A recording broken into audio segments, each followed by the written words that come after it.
Ang tanong, anong katuparan nito? Ito po isang pangitain na sabi nga ni Ellen White, nakita niya ito sa isang night season, o ibig sabihin habang siya natutulog. Kailan ito natupad? Ang pangitain ito, mga kapatid, ni Ellen White ay natupad po noong September 11, 2001 nang ang World Trade Center Twin Towers ay atakihin po ng mga terorista sa pamagitan po ng pangha-hijack ng mga eroplanong pampasahero. Dalawang eroplano ang na-hijack na pinuntirya ang dalawang building ng World Trade Center, yung tinatawag na Twin Towers. At makita natin na ang resulta, ito po'y nasunog sa napakadaling panahon, napakabilis, at kalain mo tila bagay gawa sa kahoy o kawayan lamang ang mga building na ito. Ang mga building po ng Twin Towers ng World Trade Center sa New York ay sang-ayon nga sa mga impormasyon, ito po ay fireproof. Hindi po basta-basta na building yan. Hindi basta pwedeng matalaban ng apoy. Pero kung inyo pong mapapanood, ang nangyari sa mga building na ito, bumagsak po sila. Saglit na saglit, oras lang ang pinilang. Simula ng tamaan ng dalawang eroplano, yung dalawang building, ay ito po ay gumuho. Ang sabi nga ng isa sa mga fireman, nung kanilang magkaroon sila ng clearing operations, tapos na, gumuho na, wala silang nagawa eh.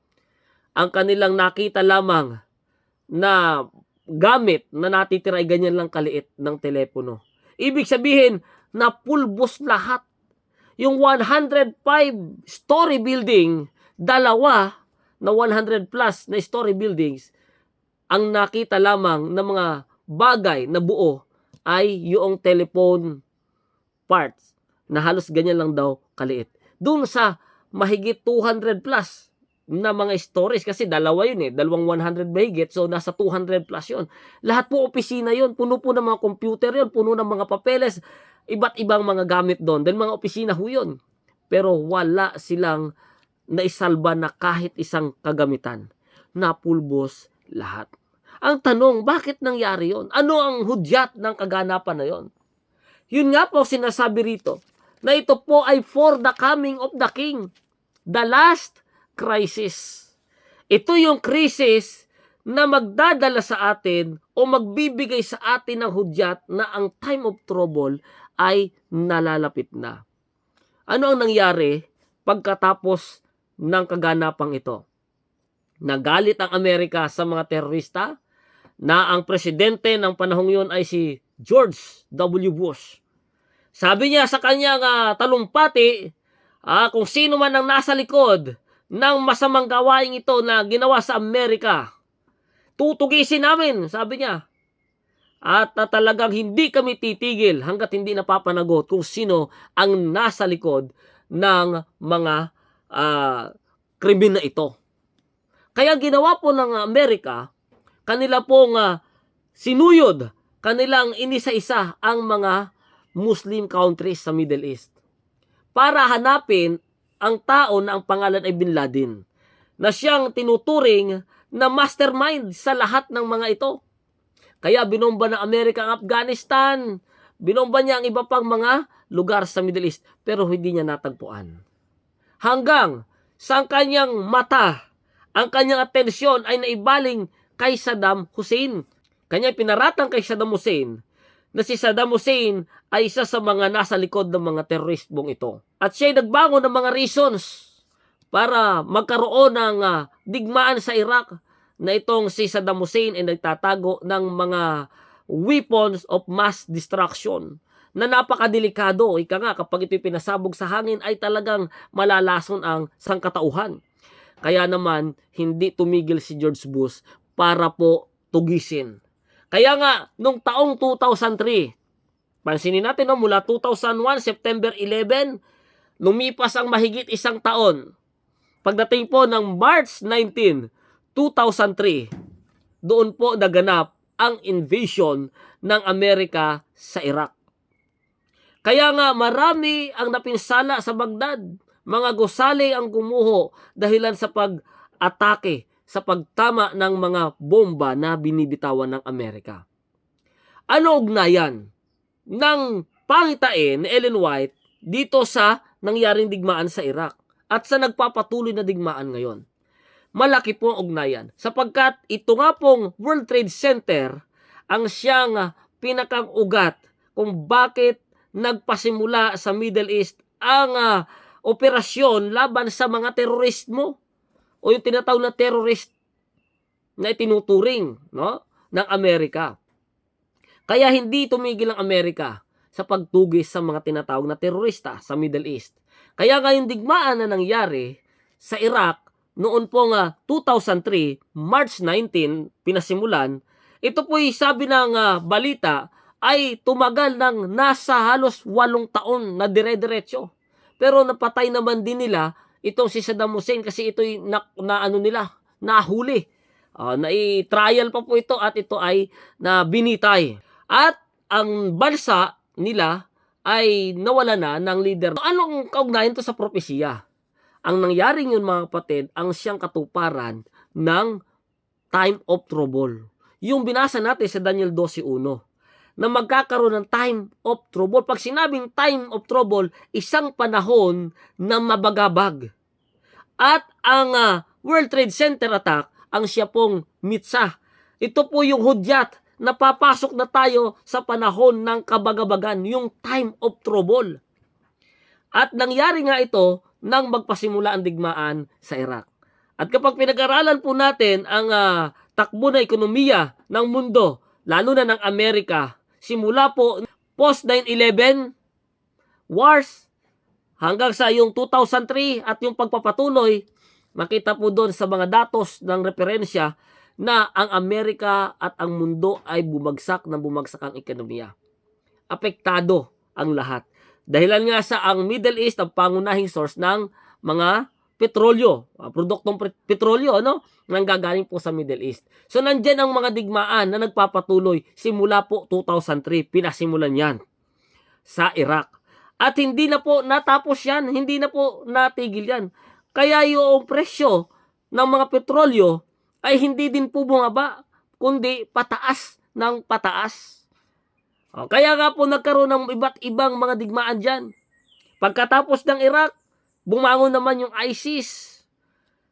Kinubkob yung Syria at nagpatuloy ng ilang taon ng labanan sa pagitan ng US at ng Syria. Hindi po natapos ang kaguluhan dyan sa Middle East. Nagre-resulta ng matinding krisis po sa buong sanlibutan. Kaya itong nangyayari sa ating kapanahunan na digmaan sa pagitan ng Amerika, ng Israel at ng Iran, ito po'y mga continuation lamang ng nangyayaring digmaan noong 2003 against terrorism. Kaya nga po aktibo ang Amerika hanggang ngayon dito sa pag-atake sa Iran. Dahil ang issue po nila dito ay ang Iran, itong tinawag Islamic regime ng Iran, ay ito po ang nasa likod ng mga terrorism. Yun yung kanilang ibinibigay na reason at yun ang sinasabi ng Israel. Kaya ang Israel ay patuloy din ang pag-atake sa Iran. At ang Iran naman, pinapakita niya na totoo yung paratang sa pamagitan ng pagsuporta sa Hamas, sa Houthi, at sa iba pang mga tinaguriang terrorist groups doon sa Middle East at sa iba't ibang panig ng mundo. Kaya sabi ng Amerika at ng Israel, ang digmaan ito ay digmaan ng mundo dahil kailangan nilang patigilin itong Islamic regime na nangyayari dito sa Iran dahil pag ito'y hindi nila pinigilan yung mga nuclear power na ito, abay hindi lamang nanganganib ang Middle East. Kung hindi ang buong mundo daw ay nanganganib dahil nga sa kapag ito'y nakalma ang Iran, ay makapangyarihan sila pwedeng mauwi ito sa matinding digmaan sa iba't ibang mga lugar. Pwede nilang sakupin iba't ibang lugar. Ay kaso, mahirap kapag sila ang naghari. Dahilan nga sa sila po ay Islamic revolutionary government. Ibig sabihin, hindi lang sila basta political government, kundi isinusulong din nila yung kanilang relihiyon. Na yung relihiyon nila ang siyang dahilan kung bakit ganun ang kanilang pamamalakad sa kanilang gobyerno. For the conclusion mga kapatid, dito sa bagay nating pinag-usapan, tayo ay nabubuhay ngayon sa kasalukuyan sa time of trouble. Kaya kung naghihintay pa tayo na darating yung time of trouble kapag nagsandalo, it is too late mga kapatid.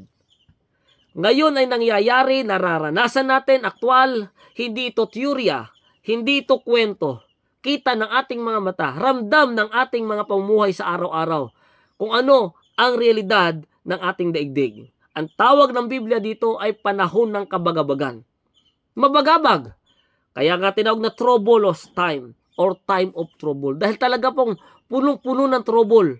Lahat ng bansa, ang daming nagrarally, bawat bansa ang sinisisi ang kanilang mga presidente. Dahilan sa nangyayaring pagtaas ng mga bilihin, mga petrolyo, nagkakaubusan ng supply, ang sinisisi yung kanilang mga gobyernong lokal. Subalit hindi nila alam na kaya nangyayari ito dahilan po sa kasamaan ng sanlibutan. Dahilan nga sa mga pag-iisakim ng mga bansa sa kapangyarihan. Gusto nung isa siya lang makapangyarihan. Gusto nung isa siyang makapangyarihan. Gusto naman nung isang bansa siya lang mag-control ng ekonomiya ng mundo. Kaya nga makita natin ngayon kung paano kinokontrol ng Iran ang ekonomiya ng mundo sa pamagitan ng pagsasarado ng Strait of Hormuz. Ay ngayon sumali pa ang Houthi ng Yemen na hawak naman nila ang Red Sea. Paano pa ito mga kapatid? Kaya kung tayo naghihintay pa ng ano pang mga kaganapan, naghihintay pa tayo ng sandilo bago pa tayo magising, it is too late lang mga kapatid. Hindi na yun ang present truth. Hindi sandilo ang issue ngayon. Ang issue ngayon ay ang time of trouble. Kasalukuyang nangyayari, kailangan lagi tayong handa. Kailangan nasa country living ka. Dahil dito sa country living, dito mo lamang mararanasan ang kapayapaan sa kabila ng kaguluhan. Kapag nasa gitna ka ng syudad, number 1, apektado ka sa ngayon. Lalo na kung ikaw ay umaasa, syempre, natural, pag nasa syudad ka, aasa ka ng lahat sa mga bilihin. No? Bibili ka ng tubig, bibili ka ng kuryente, bibili ka, lahat binibili mo, mamamasahe ka. So, apektado. Kaya nga may panawagan ng country living. At yan po ang purpose para tayong mga mananampalataya maging ready, maging sanay sa anumang mga krisis na darating. Kung sanay ka sa bukid, buhay ka. Pero kung hindi, ay kawawa ka. Kaya mga kapatid, yan po ang impormasyon na nais kong iparating. We are now living in the time of trouble. Ang sabi nga ni Daniel sa Daniel 12:1, nagaganap na ngayon ang time of trouble. Kaya kailangan natin, lagi po tayong manalangin sa nag-isang tunay na Diyos, umapit sa Kanya. Hindi na po panahon ngayon para sa ating mga pangsarili na mga kapakanan. Kailangan balanse ang ating buhay ngayon. Pakaingatan natin ang ating mga espiritual na mga pamumuhay, yung ating ugnayan sa Diyos. Bawasan natin ang ating mga pangarap sa daigdig na ito dahil ito ang magiging dahilan ng ating kapahamakan. Pag hindi natin kayang talikuran ang daigdig, ang mundo natin ay nasa yugto o nasa bingit na po ng kawakasan. Kaya kailangan lagi tayong handa. Maraming salamat and God bless sa ating lahat.